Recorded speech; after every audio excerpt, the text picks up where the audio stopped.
একজন রোজাদার ব্যক্তি 50 টাকা নিয়ে আসে সয়াবিন তেল আলু পেঁয়াজ কিনতে। আমি ওনার কাছে যাই, ওনাকে বলি আপনি কয় টাকা নিয়ে আইছেন?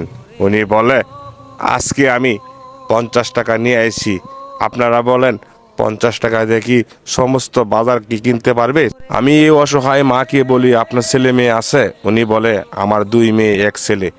আমার ছেলে কোনো খোঁজখবর রাখে না, আমাকে ভাত খাবার দেয় না। ওনাকে আমি বললাম আপনার ছেলে তো আপনাকে দেখে না, আমি তো আপনার ছেলের মতো, আমি আপনাকে সমস্ত বাজার কিনে দেই। উনি বলে বাবা তুমি দেও কিনে। সয়াবিন তেল দেন 1 কেজি, আলু দেন 2 কেজি, আর কি বেগুন দেন 1 কেজি। উনি যা দাসা তাই দিন। দোকানদার সাহেব, উনি যা দাসা তাই দিন। এই অসহায় মা দোকানদারকে যা যা বলেন সমস্ত বাজার তেল সহ সমস্ত কিনে ব্যাগে ভরানো হচ্ছে।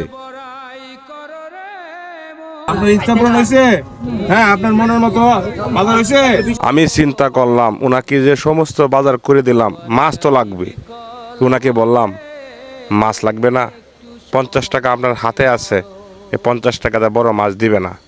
ওনাকে আমি কিছু টাকা দিই মাছ কেনার জন্য।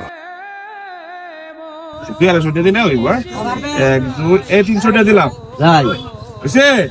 হ্যাঁ, দাঁড়ান।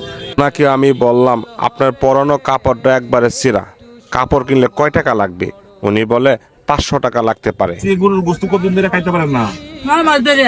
উনাকে আমি আবারও বললাম আপনি গরুর গোস্ত কতদিন যাবৎ খেতে পারেন না? উনি বলে 8-9 মাস ধরে আমি গরুর গোস্ত খেতে পারি না। আর এক কুরবানি ঈদ চলে আসছে, দেখেন এরকম অসহায় মানুষ গোস্তটা পর্যন্ত খেতে পারে না। আজকে ওনাকে কিছু টাকা দেব, গরুর গোস্তর টাকা।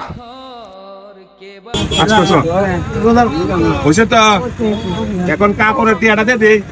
এখন দেওয়া হচ্ছে কাপড়ের টাকা। চিরা কাপড় পরে আছে উনি। আমি তো হাসিটা দিতে।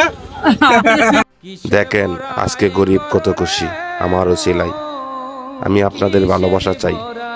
আমার পেজে ফলো দেয়া, সাবস্ক্রাইব করে সাথে থাকবেন, আমাকে উৎসাহ দিবেন, আমি যেন আরো ভালো ভালো কাজ যেন করতে পারি আপনাদের ভালোবাসা পেয়ে। ভাই ভালো আছেন? আমি লামবুল ভাই, আমরা আমি সবসময় আমি দোকানে আছি। হ্যাঁ, আমার কাছে আছে না, আমি বলছি আমার ফোন নেই, আমি দেখি আমি দাঁড়াইছি। ভালো আছেন ভাই? আমার এক বড় ভাই দুদকে চাকরি করেন, আজকে দেখেন ভালোবেসে বুকে টেনে এলো। এটাই তো ভালোবাসা। আমি সবার ভালোবাসা চাই। সবাই ভিডিওটা শেয়ার করবেন, সকলকে দেখার সুযোগ করে দেবেন।